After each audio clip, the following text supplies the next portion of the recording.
अस्सलाम वालेकुम।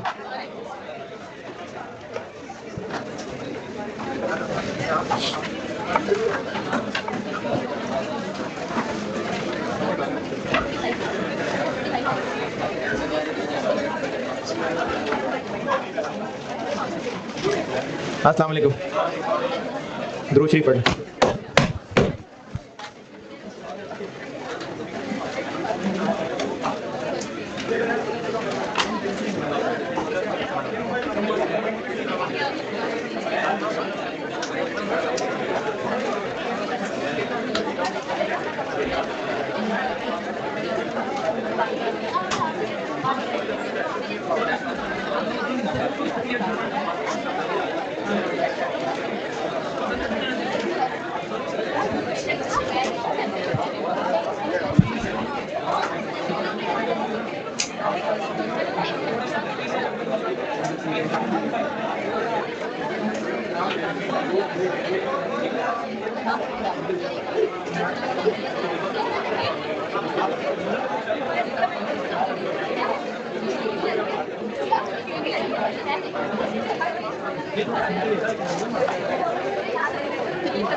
घर वाले तरबियत कर रहे हों, अगर अगर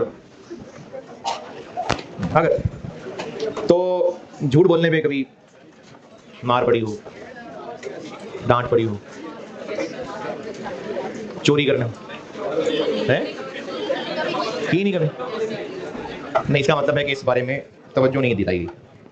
अच्छा, बदतमीजी करने हैं, डांट पड़ी है, मार पड़ी है। अगर छोटी मोटी बदतमीजी पे नहीं टोका, खैर है, छोटी मोटी बदतमीजी है, तो फिर कल को बड़ी बदतमीजी करेगा। छोटी मोटी चोरी पे नहीं टोका, बड़ी चोरी करेगा। अब ये जो छोटी मोटी चोरी पे या झूठ बोलने पे अगर डांटना या मारना है, खैर ये तो डिपेंड करता है कि अम्मा अब्बा की तरफ से जो डांट मार है उसमें उनका अपना उस वक्त का मूड कितना शामिल था। लेकिन अगर टिपिकली तरबियत के पंडे से देखें तो किसी बच्चे ने छोटा सा भी झूठ बोला और उसको अगर डांट या मार पड़ रही है, तो ये कहना कि एक छोटी सी बात थी, इसके लिए इतने डांटने की जरूरत थी, ये ठीक है एतराज? नहीं, क्योंकि जो मारपीट कर रहा है, चलो मार नहीं कहता, डांट रहा है, या डिपेंड करता है, बच्चे मार पे भी जरूरी होता है उनके लिए, तो उसको उस वक्त वो छोटा झूठ नहीं नजर आ रहा, वो एक्चुअली उस बड़े झूठ से बचाना चाह रहा है बच्चे को। इसी तरह ना आश्रम ने जो भी हमारे लिए गाइडेंस रखी है पूरी जिंदगी में, उसमें बजाय कुछ बहुत छोटी छोटी बातें हैं जो लगेगा तो छोटी सी बात थी, लेकिन उसकी गहराई इतनी है कि अगर उन छोटी बातों को भी ख्याल नहीं रखा जाएगा तो बात बहुत आगे तक जाएगी। जैसे अभी जो मैं खासतौर पर सुना रहा हूँ, बजाय बहुत छोटी सी बात है और हम लोग इसको बहुत शुगल में ले होंगे, लेकिन इसकी सेंसिटिविटी इतनी ज्यादा है कि इसको बाकायदा मुहद्दिसीन ने कोट किया।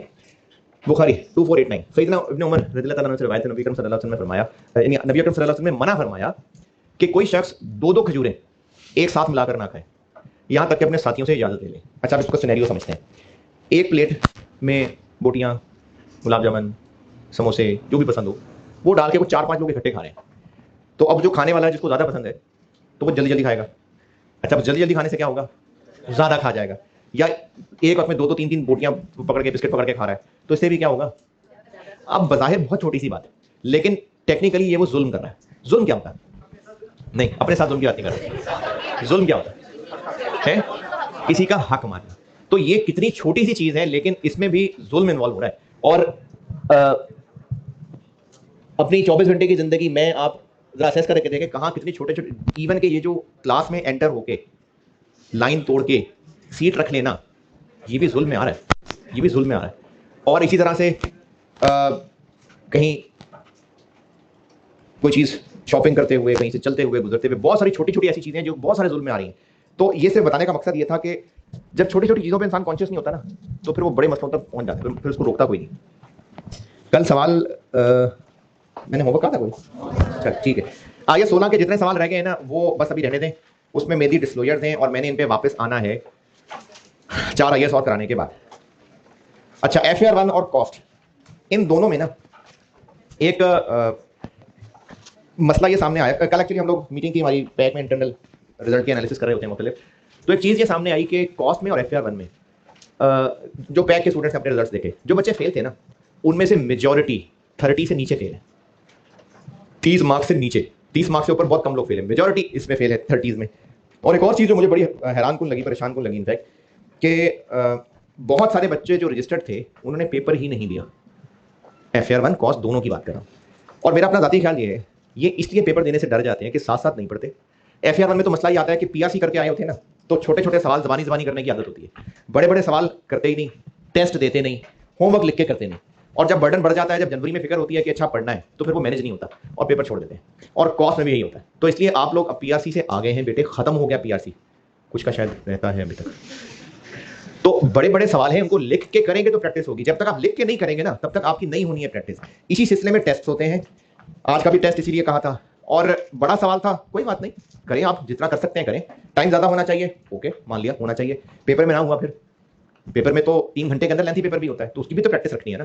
तो आप लोग टेस्ट दिया करें। मैं अब से ये कर सकता हूँ मैक्सिमम कि जो टेस्ट ना दें फिर वो क्लास में ना आए, फिर वो बार ही बार, तो जो अटेंडेंस वाला अटेंडेंस मार्क कर रहा होगा वो फिर ये भी देख लेगा किसने टेस्ट दिया किसने नहीं दिया। तो अभी इसे परसों से चलें, कल का दिन और दे दें जिसने नहीं दिया, परसों से फिर ये कर लेता। और नेक काम में ऐसा डालने के लिए ये ना करना कि आके नाम लिख के चले जाए, जो इस तरह के पेपर होंगे उनको 2 दिन बाद रोक लेंगे जब पता चल जाएगा कि ये काम करके गए हैं। तो इसलिए टेस्ट दें, क्योंकि ये चीज़ हमने कल एनालिसिस में देखी, हम पैक की टीम सारी इंटरनली टीचर सारे देख रहे होते हैं मैनेजमेंट के साथ, जिन बच्चों ने टेस्ट दिए होते हैं ना उनकी मेजॉरिटी पास है। यानी अगर जैसे एक वैसी डिस्कशन कह रहा हूँ कि अगर FAR1 का रिजल्ट जैसे आपके पास 27% है, तो जिन लोगों ने टेस्ट दिए उनमें से शायद 80% पास है। तो जो लोग टेस्ट देते हैं ना, टेस्ट देने की बरकत से नहीं पास हो जाते, एक्चुअली वो सिस्टम का हिस्सा बन रहे होते हैं, साथ साथ पढ़ना शुरू हो जाते हैं। तो अगर लड़कों ही की मिसाल है, कोई साइकिल की चेन चढ़ाई, चेन उतर के फिर दोबारा चढ़ाई, अब वो जो चेन चढ़ा रहे हैं ना, एक बार बस किसी उसको जो दाना है उसका उस पर लग जाए, फिर पैडल घुमाएंगे तो वो खुद ब खुद सब सिस्टम में एडजस्ट हो जाएगा। तब टेस्ट में बस एंटर हो जाए, सारे टेस्ट देने शुरू कर दें, फिर आप ना पढ़ाई के रिदम में आ जाते हैं। लेकिन जब आप टेस्ट देने से डरते हैं ना, तो ये इतना ज्यादा आप पे पैनिक बढ़ेगा कि पेपर में पैनिक कर जाया करें। तो टेस्ट से ना भागा करें, टेस्ट दिया करें। कल मैंने वैल्यू यूज रेट इंट्रोड्यूस कराया था, उसमें मैंने 2 चीजें हाईलाइट की थी, फ्यूचर कैश फ्लोज और डिस्काउंट रेट।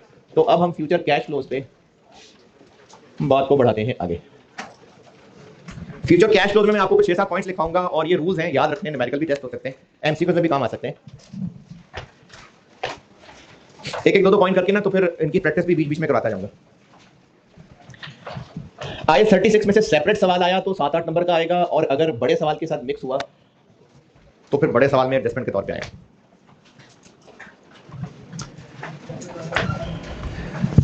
सेपरेट सवाल आता है तो 7-8 नंबर का आएगा। अदरवाइज ये जो 5 IAS का ग्रुप है, इनका कंबाइंड सवाल भी आता है 20 नंबर का, उसमें भी ये मिक्स हो सकता है। इसमें मैं आपको जो बातें लिखवा रहा हूं वो पॉइंट्स की शक्ल में लिखवा देता हूं। नंबर 1, अच्छा कॉन्सेप्ट दोबारा बता रहा हूं, वैल्यू इन यूज का कॉन्सेप्ट ये है कि अब से ऑनवर्ड, अब कब, जब इम्पेयरमेंट टेस्टिंग कर रहे हैं उस दिन से ऑनवर्ड एसेट यूज होगा तो क्या नेट कैश जनरेट करेगा, और नहीं होगा तो नहीं कैश जनरेट करेगा। यानी हम उस कैश फ्लो की बात करने लगे जो एसेट अब से ऑनवर्ड यूज होगा तो कैश कमा के देगा, और उसको हम करेंगे डिस्काउंट। तो वैल्यू यूज थी कल को मिलने वाले कैश फ्लोज की पीवी। अब उन कैश फ्लोज में क्या क्या शामिल करना है क्या नहीं करना है ये बात होने लगी। और अगर मेन मिसालें देखें, जैसे मशीन है, अगर प्लांट मशीनरी, तो उसके क्या क्या कैश फ्लोज होंगे, इनफ्लोज क्या होंगे, यानी रिमेनिंग 5 साल लाइफ रहती है उसकी, अब क्या इनफ्लोज आएंगे, जो उससे गुड्स प्रोड्यूस होंगी तो वो तो गुड्स होंगी, कैश तो नहीं होगा, वो सेल करेंगे तो पैसा आया, ठीक है, कैश इनफ्लो हो गए। और आउटफ्लो क्या होंगे, गुड्स को बनाने का खर्चा, फिर इसके अलावा मशीन की मेंटेनेंस वगैरह, ये आउटफ्लो होंगे।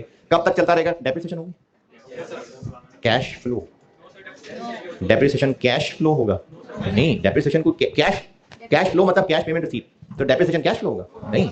और क्या, अच्छा ये कब तक चलेगा, जब तक उस एसेट की लाइफ है। फिर एंड पे क्या होगा, एसेट बेचेंगे तो बेच के भी पैसा आएगा। लिखें अंग्रेजी number 1, future cash flows, future cash flows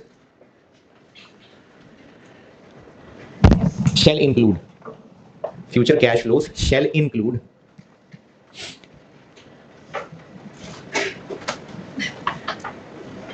अब इंक्लूड के बाद दो नुक्ते और सब point 1 cash inflows from the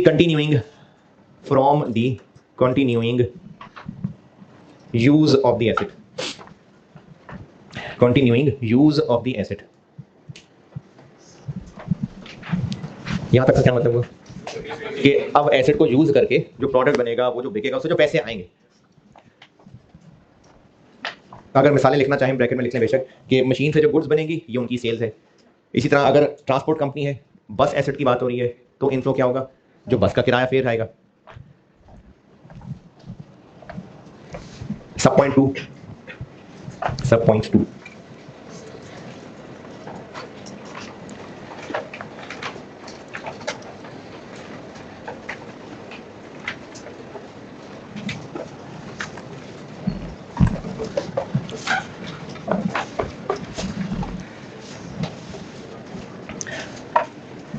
है cash outflows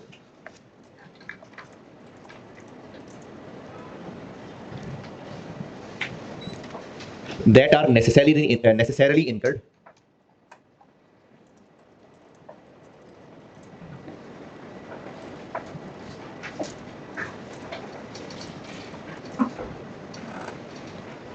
to generate above inflows,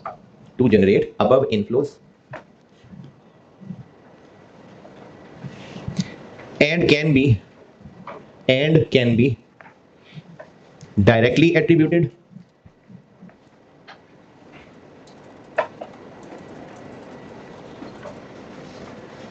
or allocated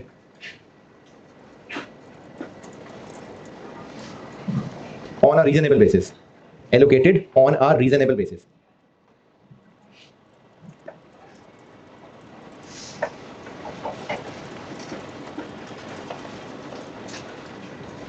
इस बात का मतलब यह है कि इस एसेट को यूज करेंगे तो यूज करने के खर्चे भी होंगे, जैसे प्रोडक्ट बनाने का खर्चा होगा, एसेट की मेंटेनेंस वगैरह होगी। तो अब बस की मिसाल जैसे मैंने ली थी, तो बस के आउटफ्लो क्या क्या होंगे, फ्यूल होगा और रिपेयर मेंटेनेंस होगी, जो उसके ड्राइवर कंडक्टर उनकी सैलरीज होंगी। और हो सकता है कि इस बिजनेस के पास 10 बसेज हों और वो 10 बसेज एक वर्कशॉप में आके खड़ी होकर वहीं रिपेयर मेंटेन होती हैं और वहां के खर्चे इन बसेस को बांटे भी जा सकते हैं। तो ये वो बांटा हुआ खर्चा भी आउटफ्लो है, ये मतलब है अंग्रेजी का can be allocated on reasonable basis. आपको दिए होंगे बांट के, अगर होंगे तो, यानी FR 1 के टॉपिक में वो ओवरहेड नहीं टेस्ट होगा, आपको बांट के दिया होगा। तो एसेट से रिलेटेड जो आउटफ्लो होंगे वो खर्चे भी होंगे जो उसके डायरेक्टली अपने खर्चे होते हैं, और वो भी हो सकते हैं जो उसको बांटे हुए होंगे। और सब पॉइंट थ्री अच्छा, डेप्रिसिएशन वाली बात वो सब लोग एक बार सुनते नहीं है। अभी एक बच्चे ने बोला था डेप्रिसिएशन कैश फ्लो में आएगा कि नहीं आएगा, तो नहीं आएगा। इन चीजों पे ये छोटे छोटे पॉइंट्स हैं जो I-36 के सवाल में टेस्ट होते हैं। ये जिस तरह से मैं आपको सारे पॉइंट्स लिखवा रहा हूं ना, ये बारीकी है जो सवालों में टेस्ट होती है। तो डेप्रिसिएशन आउटफ्लो नहीं है। अच्छा जी, क्या लिखा, सब point 3 net cash flow for disposal of asset, net cash flow for disposal of asset at end of its useful life,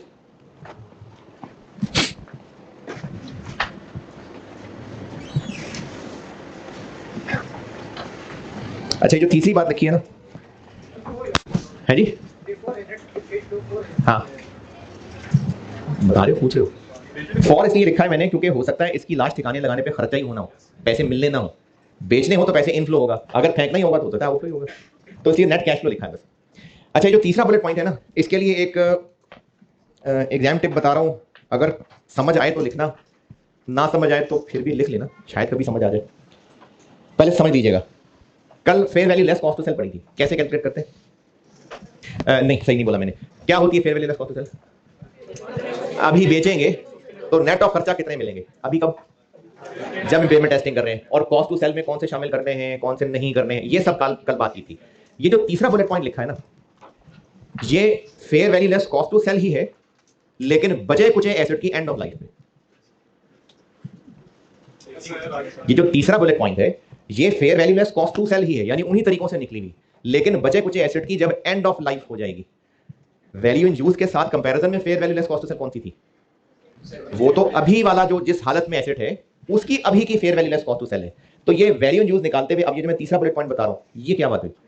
and of life जब बेचना होगा, यूजफुल लाइफ के बाद, तब बचा कुचा जो बेचना होगा वो नेट कितने का बिकेगा, तो वो उन्हीं रूल से कैलकुलेटेड फिगर है जो fair value less cost to sell बताई थी। ये बात मैं इसलिए कह रहा हूं कि कॉस्ट टू सेल में डिसमेंटलिंग कॉस्ट शामिल कराई थी नहीं, वो तो सवाल में अज्यूम किया था। वैसे रूल क्या था कि अगर कॉस्ट ऑफ एसेट का, नहीं अज्यूम तो सवाल में किया था ना, क्योंकि इंफॉर्मेशन नहीं थी। रूल क्या था कि अगर कॉस्ट का हिस्सा है तो फिर कॉस्ट टू सेल में नहीं आनी। यही बात वैल्यू इन यूज निकालते हुए फ्यूचर कैश फ्लोज में, वो जो आखिरी वाला कैश फ्लो है, उसमें भी डिसमेंटलिंग कॉस्ट को शामिल नहीं करना अगर कॉस्ट का हिस्सा है। तो ये मैं कहना चाह रहा था कि ये जो तीसरा बुलेट पॉइंट है, ये fair value less cost to sell ही है बचे कुचे एसेट की एंड ऑफ लाइफ।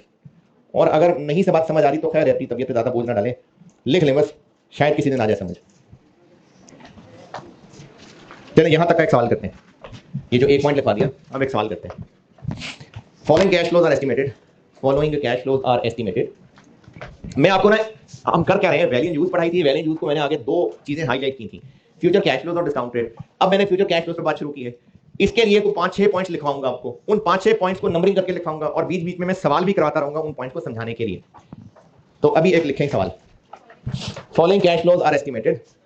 हाँ जी, जगह छोड़नी है, मर्जी आपकी। चलिए मैं बता देता हूं, अगर किसी ने जगह छोड़नी है इसलिए कि सारे पॉइंट्स इकट्ठे एक जगह लिखने हैं, तो कुछ 6 पॉइंट तो बताऊंगा। अब उसमें लिखने में क्या 2-3 पेजेस लगेंगे, मुश्किल में आ जाएंगे ना, तो रहने दें। बस ये नंबरिंग चला तो रहा हूं, ले नंबरिंग को डब्बा लगा लेते हैं। फ्यूचर कैश फ्लोज के लिए जो 5-6 पॉइंट लिखाऊंगा, उनमें बीच बीच में सवाल भी आते रहेंगे। Following cash flows are estimated over remaining life of asset.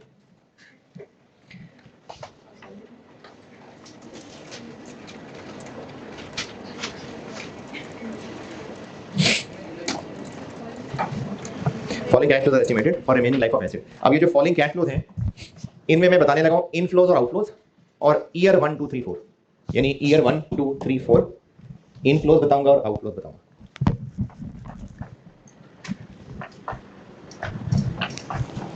Inflows year 1 में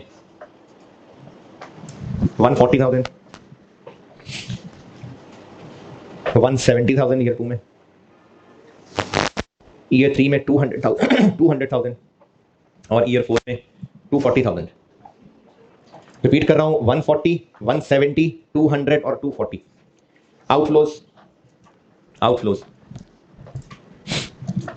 ईयर 1 में 50,000, ईयर 2 में 60,000, ईयर 3 80,000 और ईयर 4 110,000। 50, 60, 80 और 110।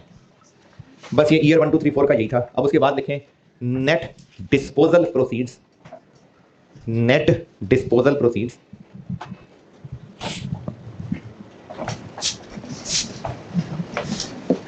Eight end of useful life, at end of useful life 18,000, 18,000।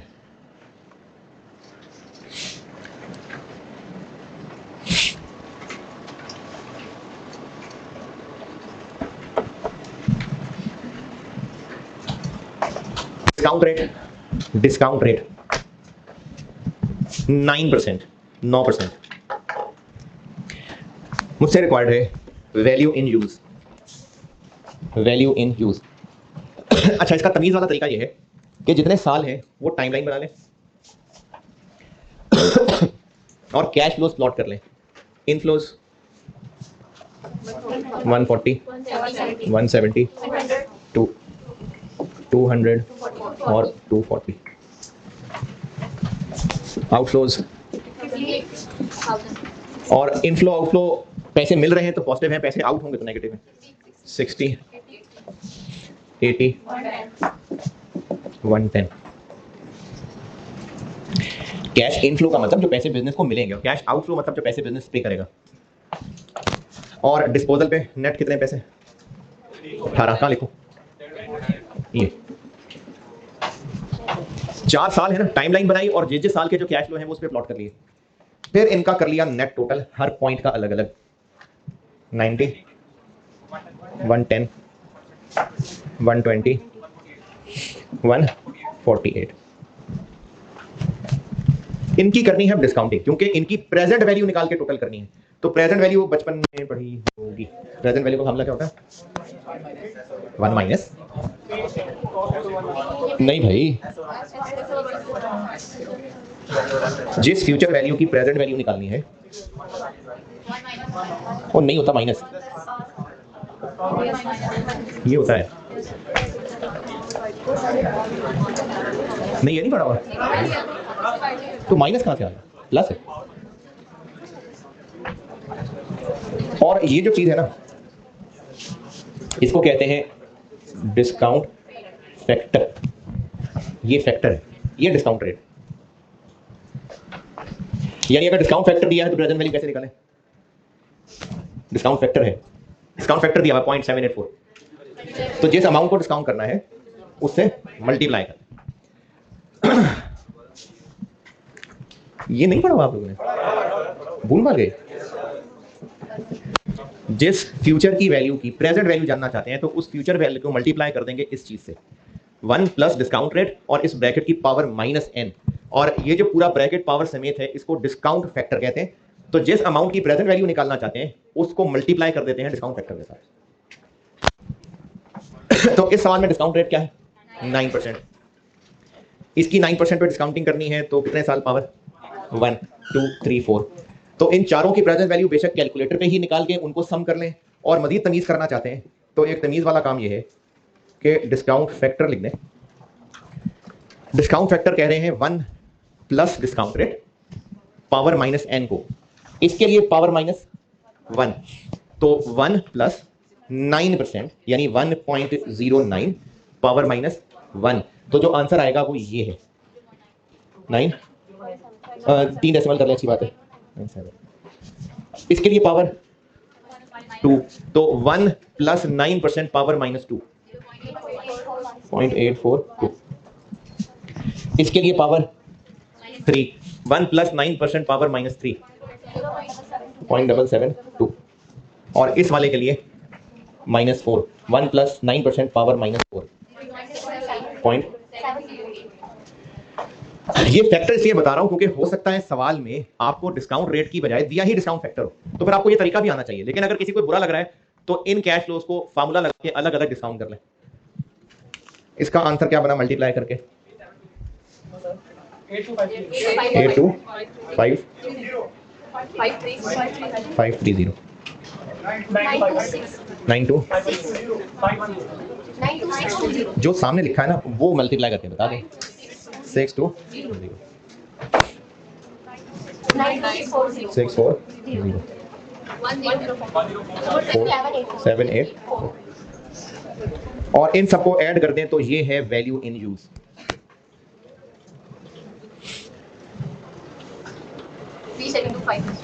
Three seven two 574, ये वैल्यू इन यूज है। क्या काम होगा वैल्यू इन यूज का? इस सवाल में नहीं, वैसे कह रहा हूं। अब क्या करें आगे? वैल्यू यूज निकालें, fair value less cost to sell से कंपेयर करेंगे, फिर जो हायर है वो रिकवरेबल अमाउंट होगी, फिर उसको कैरिंग अमाउंट से कंपेयर करेंगे। कैरिंग अमाउंट कम है तो खुशी की बात है, और अगर कैरिंग अमाउंट ज्यादा है तो इंपेयरमेंट लॉस।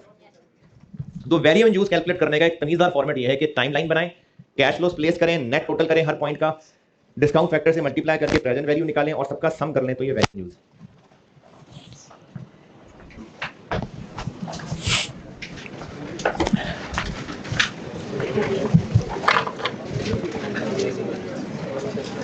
यार ये कब रखे गए होगा तो याद ही नहीं।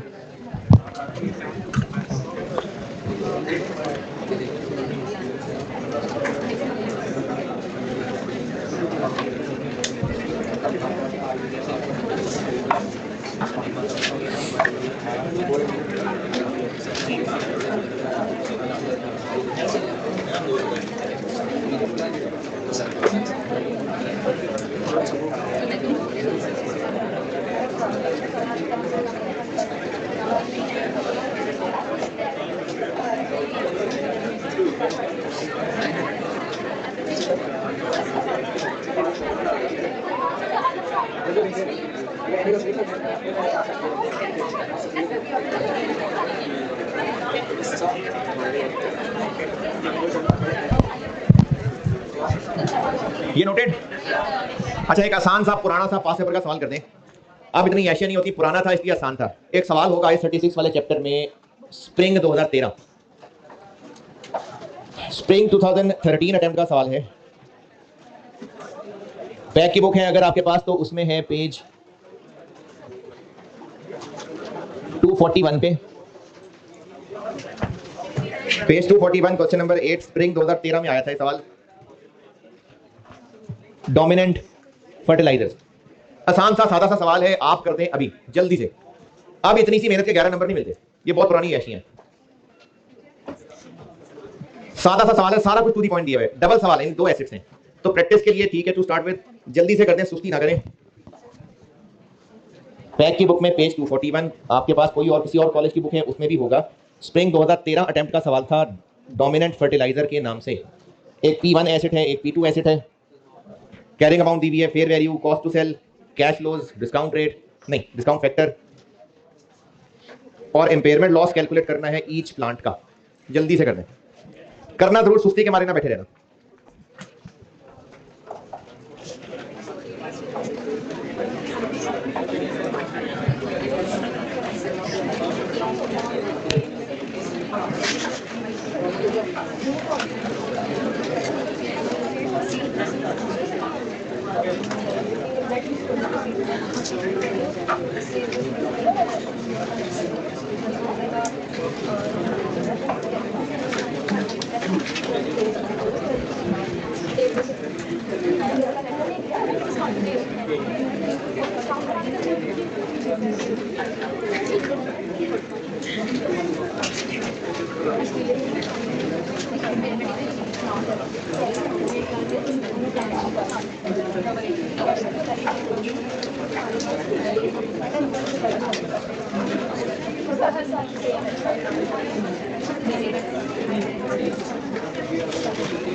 कॉस्ट टू सेल होगी ना, हाँ ना, फेयर वैल्यू है तो ये कॉस्ट टू सेल होगी।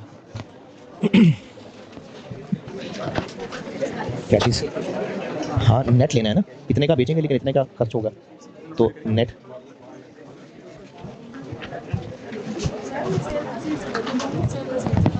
ये जो आखिरी टेबल में सेल प्रोसीड्स लिखे हुए हैं at end of year 3, end पे इतने का बेचेंगे और बेचते हुए कुछ खर्चा भी होगा, वो डिस्पोजल कॉस्ट है। तो हमने तो नेट डिस्पोजल वैल्यू लेनी है ना, तो सेल प्रोसीड्स में से डिस्पोजल कॉस्ट लेस कर देंगे। सेल प्रोसीड्स मतलब जब बेचेंगे तो कितने का बिकेगा, और डिस्पोजल कॉस्ट जो बेचते हुए खर्चा होगा।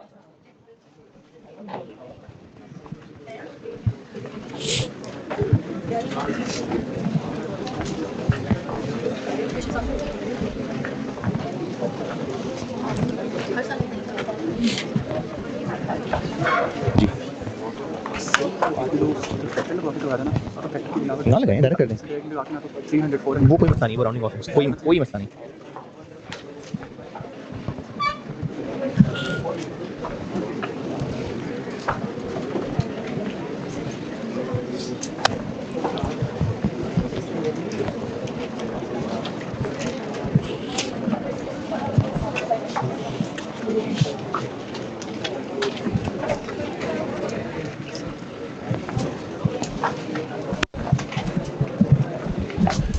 थोड़ा चिल मॉल है यार यहाँ।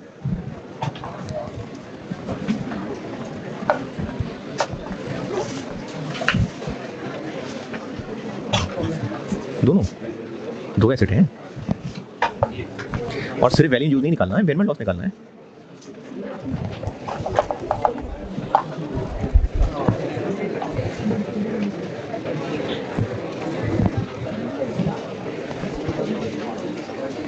ये दोनों को साथ साथ क्यों चला रहे हो? वो P1 है, वो P2 है। कितने साल हैं? ये तो एनुअल लिखे हुए हैं।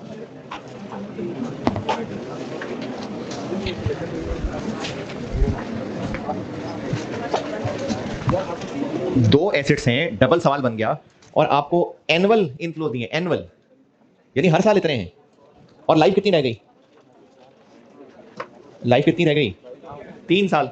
तो वो जो सामने टेबल बनाया हुआ है मैंने बोर्ड पे, 4 की जगह वो 3 हो जाएगा, और दोनों एसेट्स का अलग अलग टेबल बनेगा, और एनुअल इनफ्लोज हैं, तो हर साल यही रहने हैं।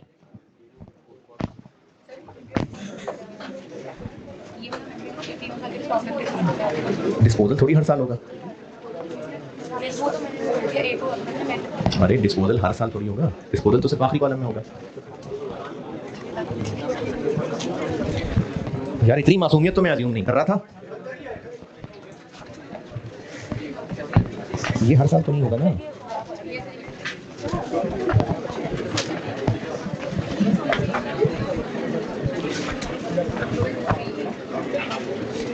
P1 का सवाल अलग सॉल्व होगा, P2 का सवाल अलग सॉल्व होगा, दोनों में ये टेबल बनेगा 3 साल का।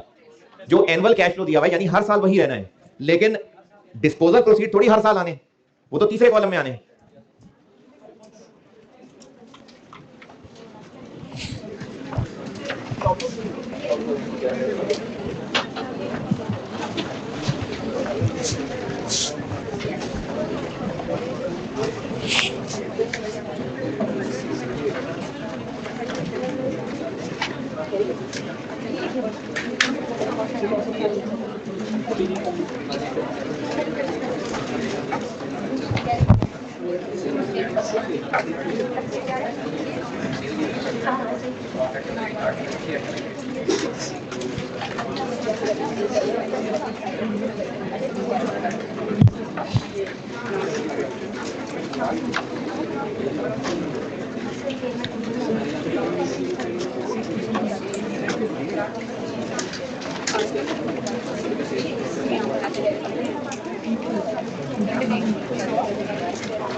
अच्छा, जो बच्चे मासूम प्रो मैक्स हैं, इधर मैं देखें, इधर करके दिखाता हूं। दो एसेट्स हैं तो दोनों का अलग अलग सॉल्व होगा।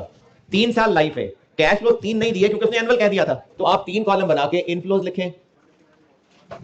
P1 का 10, एनुअल का मतलब है कि हर साल फिर यही है। आउटफ्लो एनुअल है तो हर साल यही है। नेट डिस्पोजल 6, ये हर साल नहीं होगा ना, ये तो सिर्फ आखिरी साल में होगा।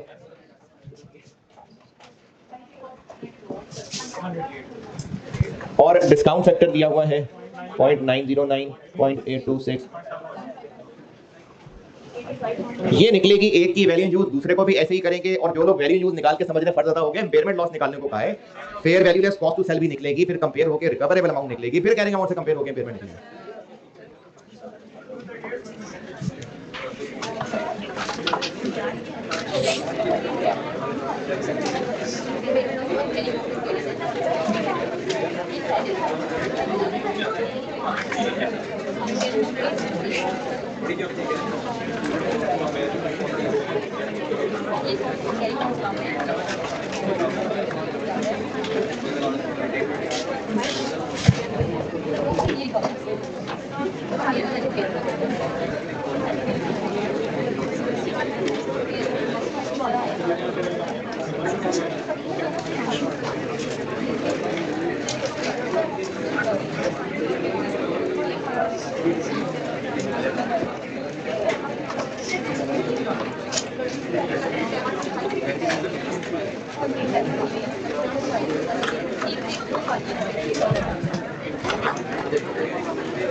चले इतनी देर में हो जाना चाहिए था।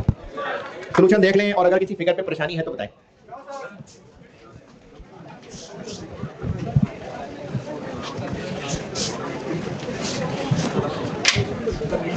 Point number 2 point 2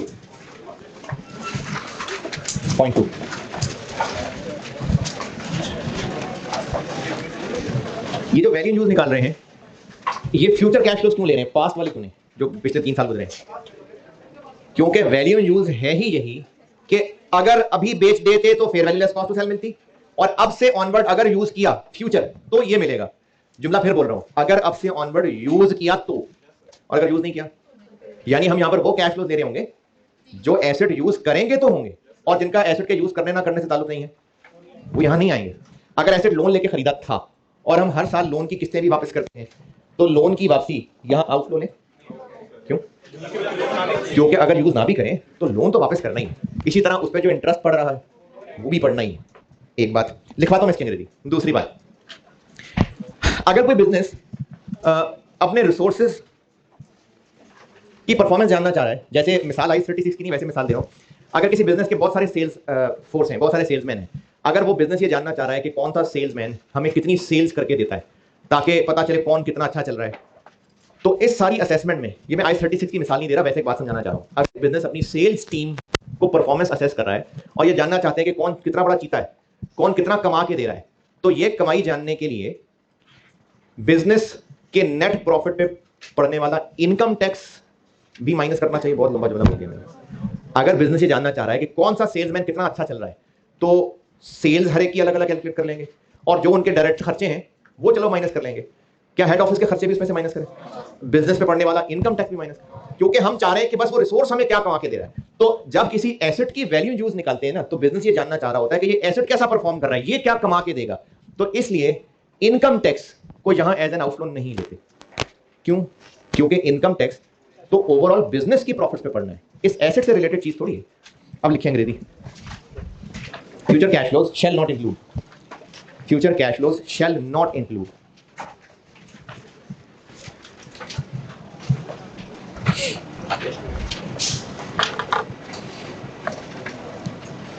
shall not include, दो नुकते। सब पॉइंट 1,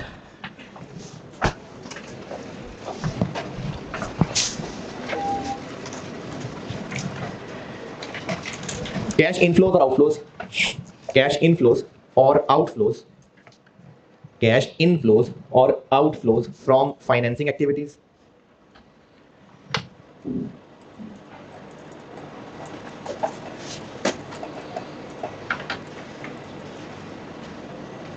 और सब पॉइंट 2, अच्छा इसके लिए मिसाल में ना ब्रैकेट में लिख लेना लोन और इंटरेस्ट, ये दोनों यहां नहीं आने। एसेट के लिया गया लोन उसको भी हमने कैश आउटफ्लोज में नहीं लेना, और उस पर जो इंटरेस्ट है उसको भी यहां नहीं लेना। और सब point 2, income tax, income tax को भी हमने एज एन आउटफ्लो नहीं लेना।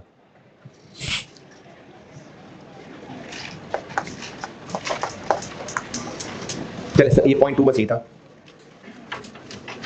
और बाकी थोड़े लंबे समझाने वाले हैं, ये इंशाल्लाह बाकी कर देते हैं। ठीक है, अल्लाह हाफ़िज़।